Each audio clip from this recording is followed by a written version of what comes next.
नमस्कार, मी संजना बोधे. आपल्या दमदार लेखणी व तगड्या दिग्दर्शनामुळे परिचित असलेले प्रसाद नामजोशी आज आपल्या सोबत आहे.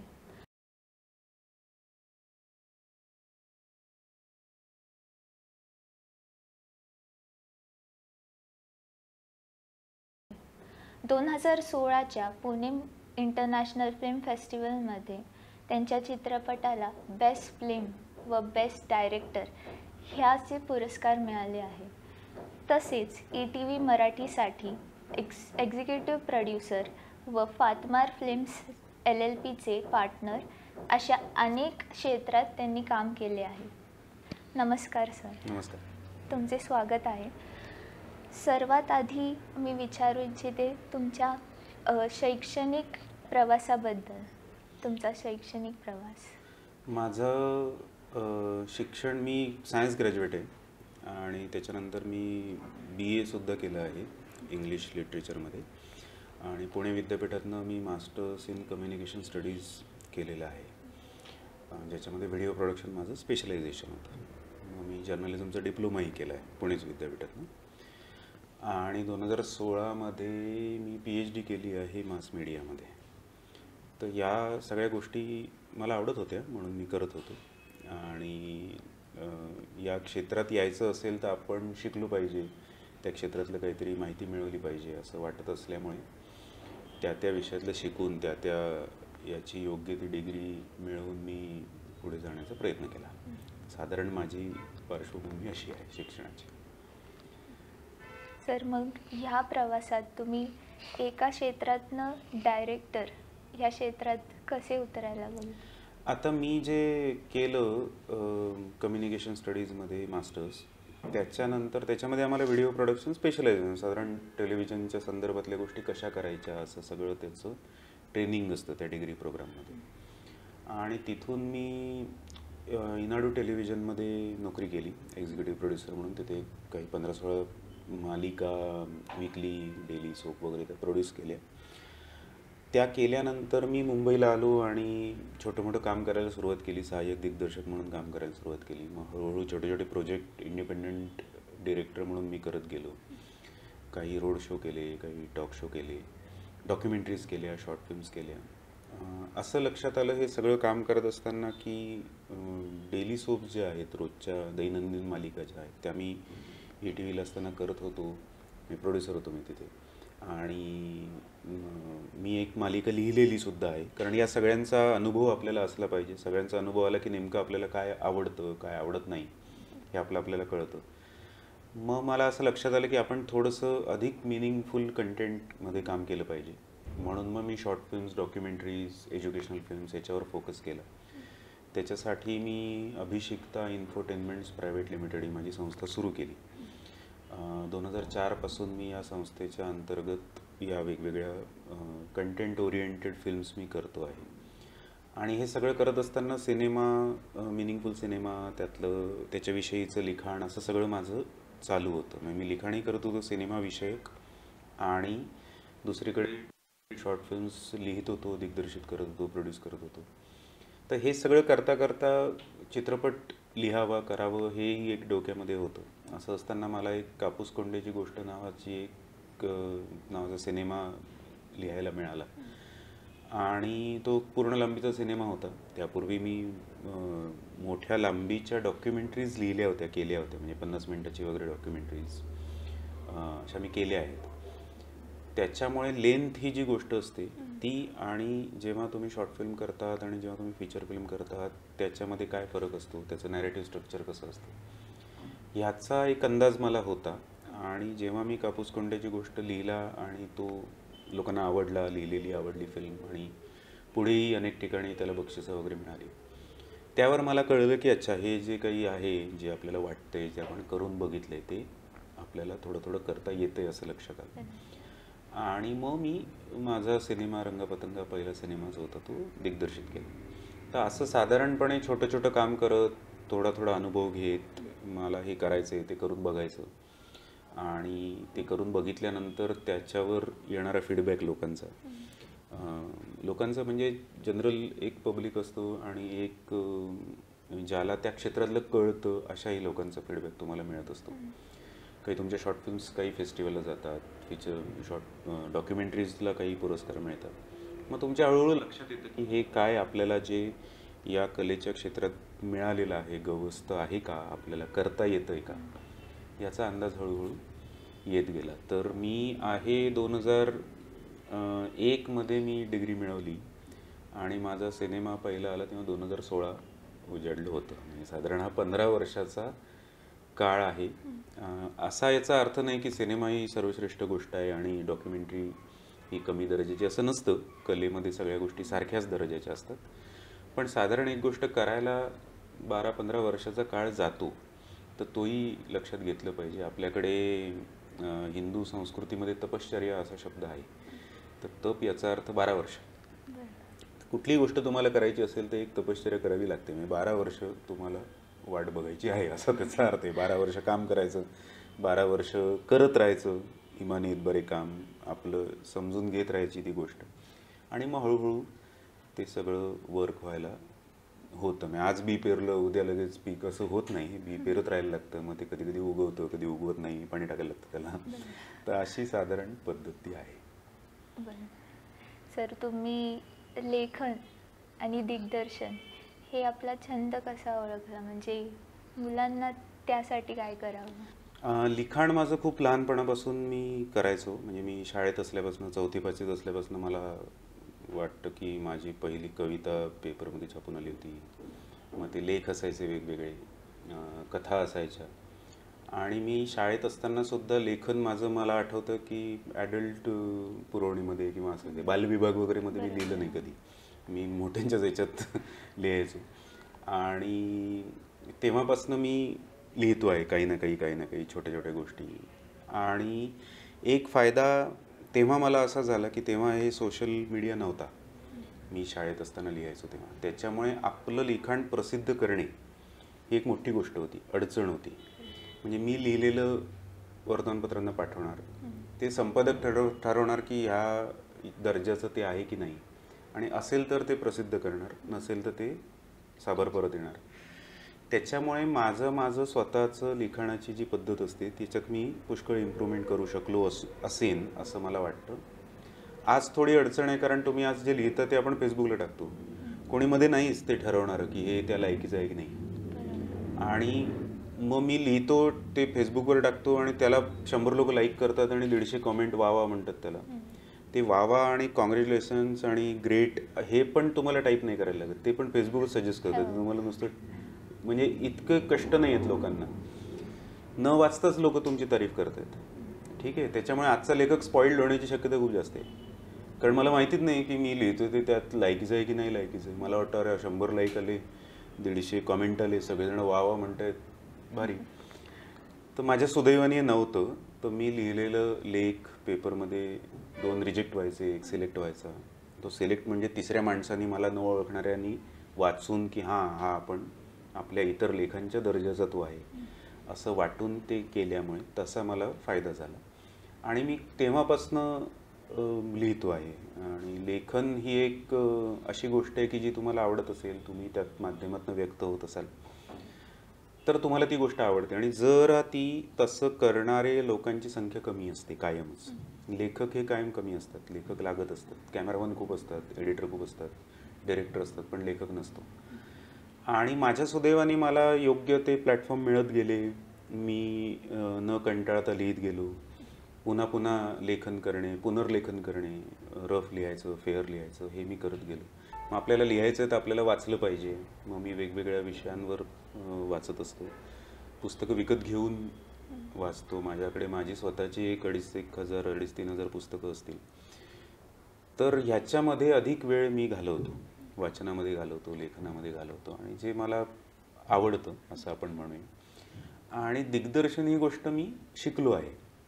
म्हणजे व्यवस्थित कॉलेजमध्ये ॲडमिशन घेऊन, मास मीडिया करून, त्यातनं नीट शिकून, कोणाला तरी सहाय्यक म्हणून काम करून, त्यांच्याकडनं शिकून, बघत शिकलो, कोण लोकांच्याकडून शिकलो, तोंडावर आपटत शिकलो. तर हे हळूहळू अशा पद्धतीने ते शिकलेलो आहे. आणि आता लेखन आणि दिग्दर्शन ही एका जोडीने जाणारी चांगली गोष्ट आहे माझ्यासाठी. आणि ते मला सोयीचं आहे. याचा अर्थ असा नाही की मी दुसऱ्यांना लिहून देत नाही. मी दुसरे असे सिनेमे लिहिलेत की जे दुसऱ्यांनी दिग्दर्शित केले आहेत, तसंही मी करतो. आणि मी असंही काम केलं की जे दुसऱ्यांनी लिहिलं आहे. मी दुसऱ्यांनी लिहिलेले शॉर्ट फिल्मसुद्धा मी दिग्दर्शित केले आहेत, असंही झालं आहे. पण खूप जास्त माझं काम हे मीच लिहिलं आणि मी दिग्दर्शित केलं असं आहे, आणि ते जास्त सोपं आहे माझ्यासाठी असं मला वाटतं.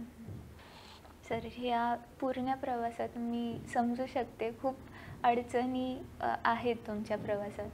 मग मुलांना तुम्ही काय सांगू इच्छितात की त्यांनी ह्या अडचणींना कमी कसं जोपासावं, म्हणजे कसं त्यांनी ह्याच्यातनं बाहेर पडावं?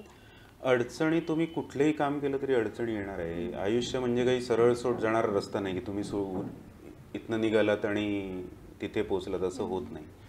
अडचणी येणार आहे, आणि जिथे अडचणी आहेत त्या गोष्टी तुम्हाला बघायलाही आवडतात. म्हणजे तुम्हाला असा सिनेमा बघायला आवडेल का की ज्याच्यात एक हिरो आहे, एक हिरोईन आहे, ती म्हणते माझं तुझ्यावर प्रेम आहे, आई म्हणतो माझं तुझ्यावर प्रेम आहे, मग ते लग्न करतात आणि सिनेमा संपला. हा सिनेमा तुम्ही बघणार का? तुम्ही नाही बघणार. तुम्ही असा सिनेमा बघणार की ज्याच्यात अडचण काय आली त्यांना. म्हणजे तुम्हाला बघायला अडचणी आवडतात, तुम्हाला रोलर कोस्टर राईड आवडते, तुम्हाला नदीतनं जाताना भिजायला आवडतं, त्याच्या लाटा समुद्राच्या अंगावर घ्यायला आवडतं. पण तुमचं आयुष्य मात्र सरळ असलं पाहिजे असं तुम्हाला वाटतं. तर तसं नसतं. तुम्ही कुठल्याही क्षेत्रात काम केलात तर त्या क्षेत्रामध्ये तुम्हाला काहीही करा, तुम्हाला अडचणी आहेत, तुम्हाला तसंच काम करणारे इतर लोकांची कॉम्पिटिशन आहे. पण एक मात्र खरं आहे की एखादं काम तुम्ही मन लावून व्यवस्थित नीटनेटकेपणाने करत गेलात आणि करत राहिलात, त्याला परसिस्टन्स आपण म्हणतो, कन्सिस्टन्सी म्हणतो.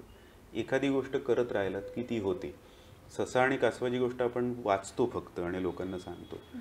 कासवानी काय केलं? तो चालत राहिला, तो थांबला नाही. ससा झोपला, म्हणून कासव जिंकलं. वास्तविक अशी काही शर्यत लागू शकत नाही आपल्याला कळतं. असं ससा आणि कासव हे काही एकत्र शर्यत लावणार नाही हे आपल्याला कळतं. पण त्यातनं आपल्याला बोध काय घ्यायचा आहे की एक गोष्ट तुम्ही नेटाने व्यवस्थित करत राहिलात तर एक दिवस तुम्ही शर्यत जिंकू शकता. दुसरं असं की कलेच्या क्षेत्रामध्ये शर्यत अशी नसते. म्हणजे मी जेव्हा माझा सिनेमा तयार करतो तो कोणाच्या तरी शर्यतीत केलेला नसतो. मला एक गोष्ट सांगायची असते, ती मी माझ्या पद्धतीने सांगतो. तुम्हाला एक गोष्ट सांगायची असेल ती तुम्ही तुमच्या पद्धतीने सांगा. त्याच्यात तुमची माझी शर्यत नसते. हे तुम्ही ठीक आहे, फिल्मच्या कॉम्पिटिशन होतात आणि याला अवॉर्ड मिळतं आणि याला अवॉर्ड मिळत नाही.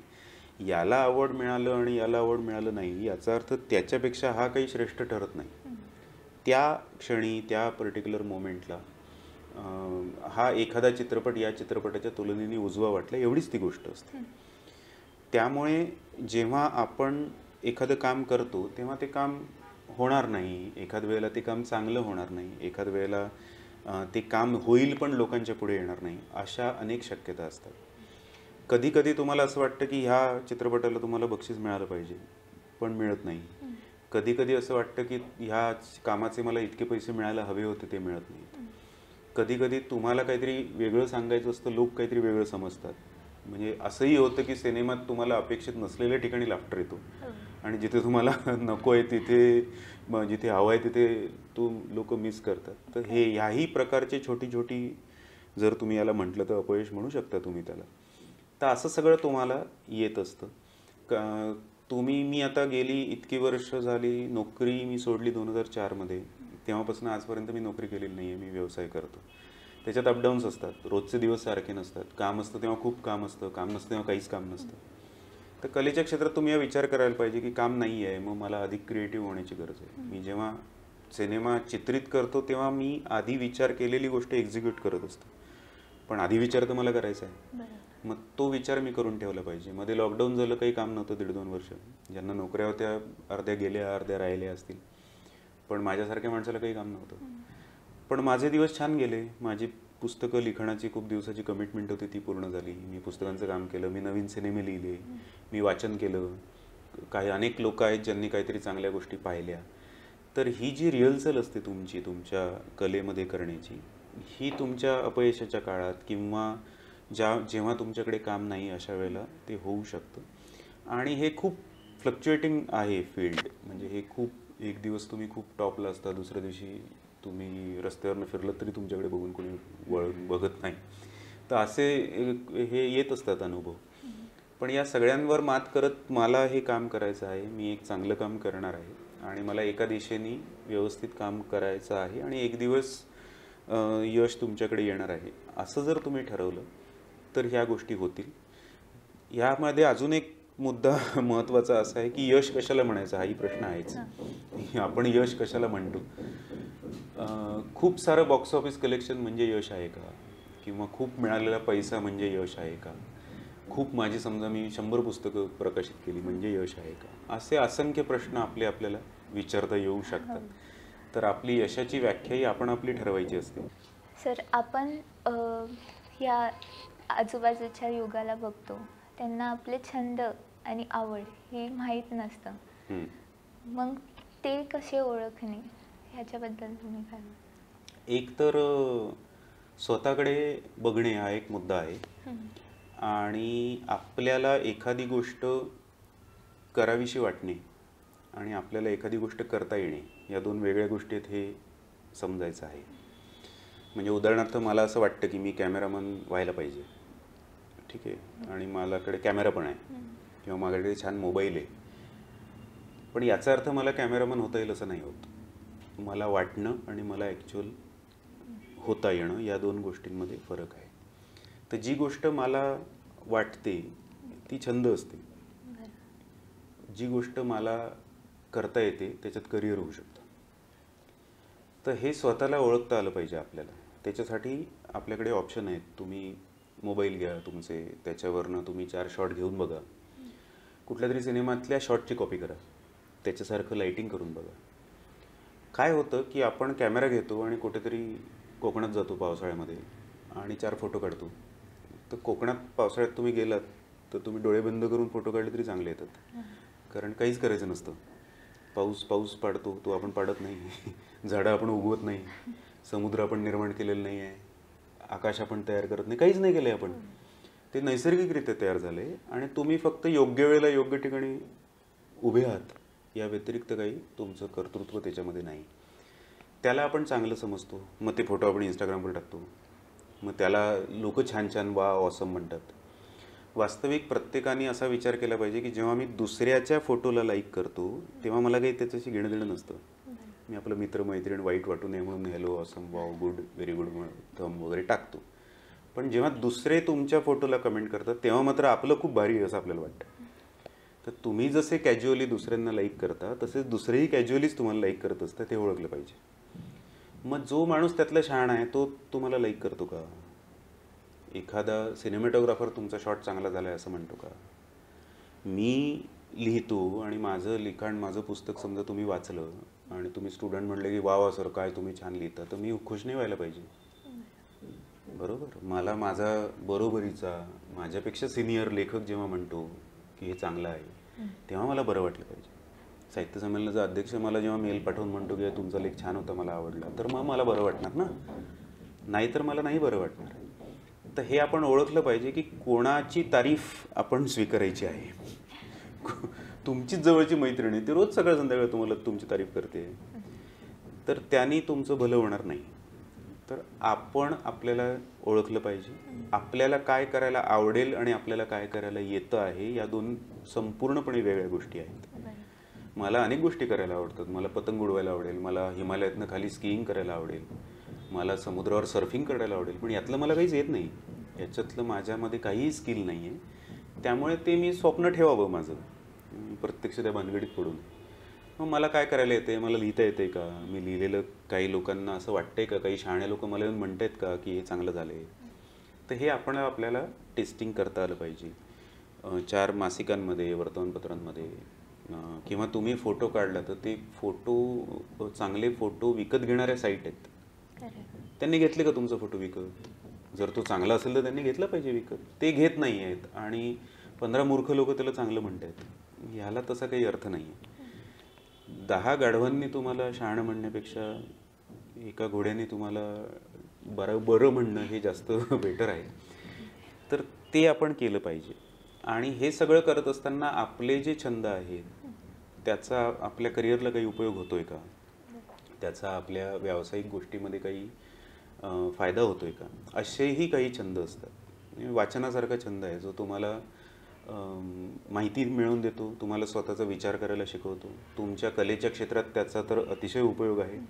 आणि एवढंच नाही की तुम्ही एक दिवस रिटायर्ड झाल्यानंतरही तुम्हाला ते वाचन तारून देणार आहे. तुम्ही जेव्हा आजी आजोबा व्हाल तेव्हा जर वाचत असाल तुम्ही, तर तुम्ही लाडके होणार आहात तुमच्या मुलीचे आणि सुनेचे. कारण तुम्ही मध्ये मध्ये करणार नाही त्यांच्या स्वयंपाकघरात, बघणार नाही, सांगणार नाही त्याला आज ही भाजी कर ती भाजी कर. याच्यापेक्षा तुम्ही आपलं तुमचं वाचा, तुम्हाला जेव खाऊ घालते तुमचे नातू सुना मुलं. तर हा असा चांगला छंद आहे वाचनाचा. किंवा संगीत ऐकण्याचा छंद आहे ज्याचा कोणाला त्रास नाही, ज्याने तुम्हाला आनंद मिळतो, ज्याने तुमच्यामध्ये अधिक जास्त समज निर्माण होते. तर असे छंद तुम्ही जोपासले पाहिजेत. आणि कलेच्या क्षेत्रात असणाऱ्यांना अशा पद्धतीचे तुमच्या कलेला मोठं करणारे छंद असले पाहिजेत, ज्यामुळे आपला विचार, आपला कलेच्या संदर्भातला विचार, आपली रिहर्सल ही होत राहील. कलेच्या क्षेत्रात येणाऱ्या सगळ्या विद्यार्थ्यांनी हा विचार केला पाहिजे की आपण इतर सर्व क्षेत्रातले लोक रियाज करतात, रिहर्सल करतात, ॲथलीट रियाज करतात, क्रिकेट प्लेयर प्रॅक्टिस करतात, ते नेट प्रॅक्टिस करतात, ते जिममध्ये जातात, त्यांचं ते फिट ठेवतात स्वतःला. कलावंत म्हणून तुम्ही फिट ठेवण्यासाठी स्वतःला काय करता?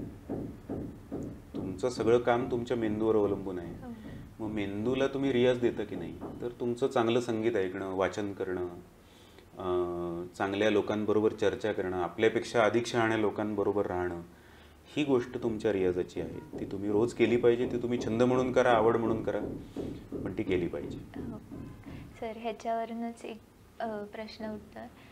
मुलांना सुज्ञ हे त्यांचे टीचर्स असतात, जे त्यांचे शिक्षक असतात, ज्यावेळेस त्यांना ओरडतात किंवा चुकीचे ह्याला बरोबर करायला बघतात, तर त्यावेळेस त्यांना वाटतं की नाही, आम्ही चुकीचं केलंय, आम्ही चुकीचं नाही केलं.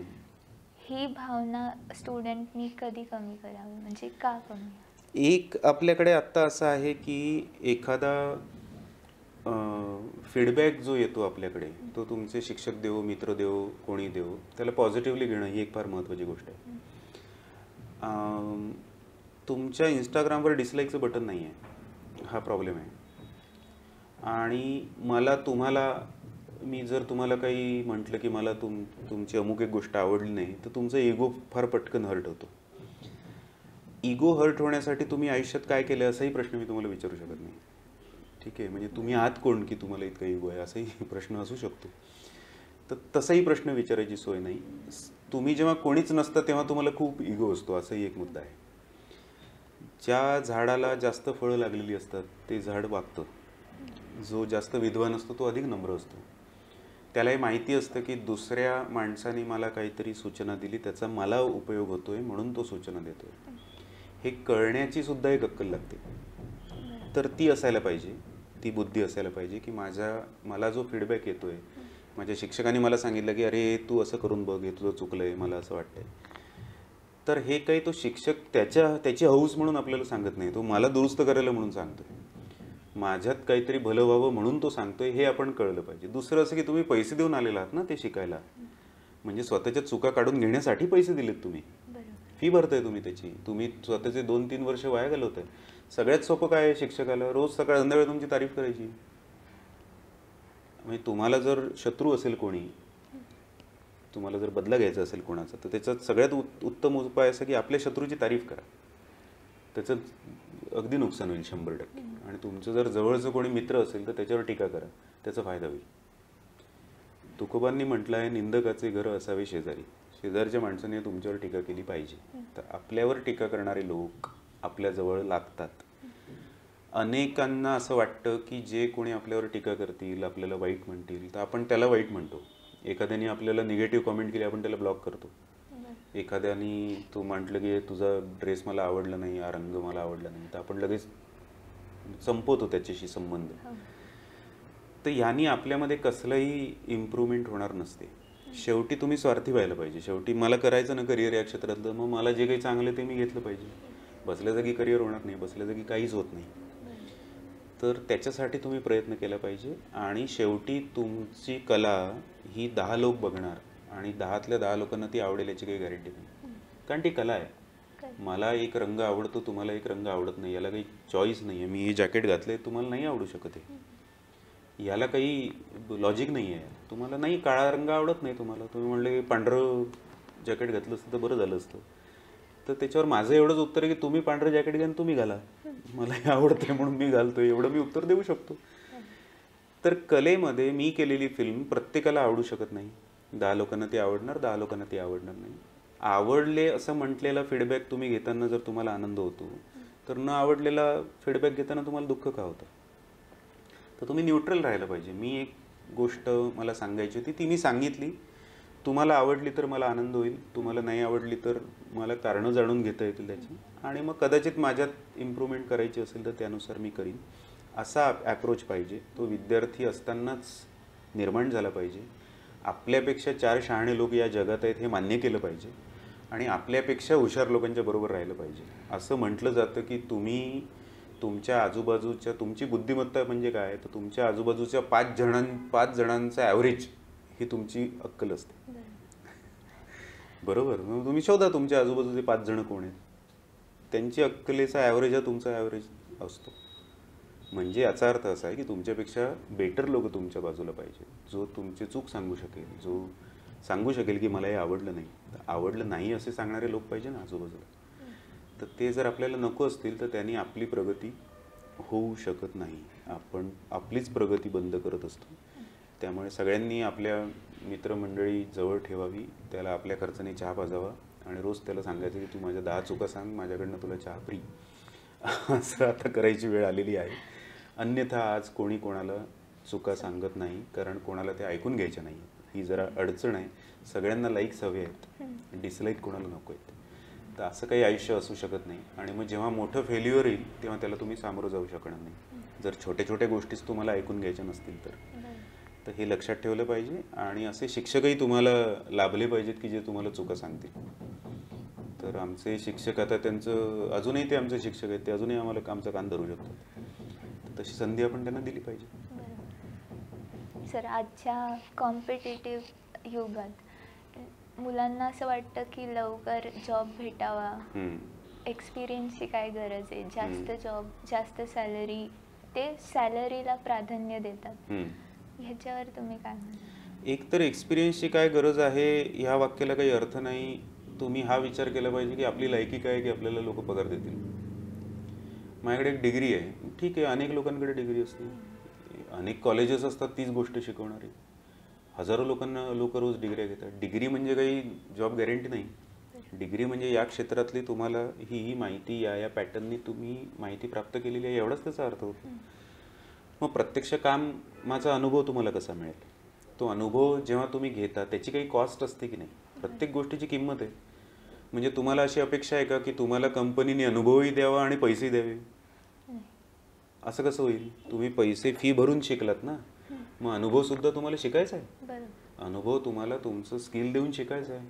आणि एक पॉईंट असा येईल की तो तुम्ही अनुभव संपन्न व्हाल की तुम्ही इतक्या लेवलला पोचलं पाहिजेत की तुम्ही पैसे डिमांड करता आले पाहिजेत तुम्हाला, की ह्या कामाचे मी इतके पैसे घेईन. हे तुमचं तेव्हाच लोक ऐकतील जेव्हा तुम्ही आधी पैशाचा विचार न करता काम केलेलं असेल. आणि हे प्रत्येकाच्या आयुष्यात आहे आणि प्रत्येक करिअरमध्ये आहे. असं होत नाही की मी आलो, आता माझ्याकडे एक डिग्री आहे, मला एवढा पगार द्या आणि मी काम करीन. ठीक आहे, या डिग्रीला एवढा पगार मिळेल, पण शेवटी पुढे तुम्हाला प्रूव्ह करायचंच आहे. म्हणजे मोठमोठ्या कंपन्यांमध्ये कले व्यतिरिक्त काही टेक्निकल कंपन्या असतील, त्याच्यामध्ये लोकांना नोकऱ्या मिळत असतील लगेच, तरीसुद्धा त्यांच्या तिकडेही काही पायऱ्या आहेत. तिथेही तुम्हाला वर जायचं आहे, तिथेही तुम्हाला काहीतरी सिद्ध करायचं आहे. अनुभव नावाची गोष्ट आहेच ना. तर त्या अनुभवानी तुम्ही पुढे जाता. त्यामुळे करिअरच्या सुरुवातीला तुम्ही ही गोष्ट बघितली पाहिजे की मी कोणाकडे काम करतो आहे, कोणाच्या बरोबर मला अधिक शिकायला मिळेल, चांगल्या गोष्टी मला कशा मिळतील, ह्यानी तुमचं प्रोफाईल वाढेल.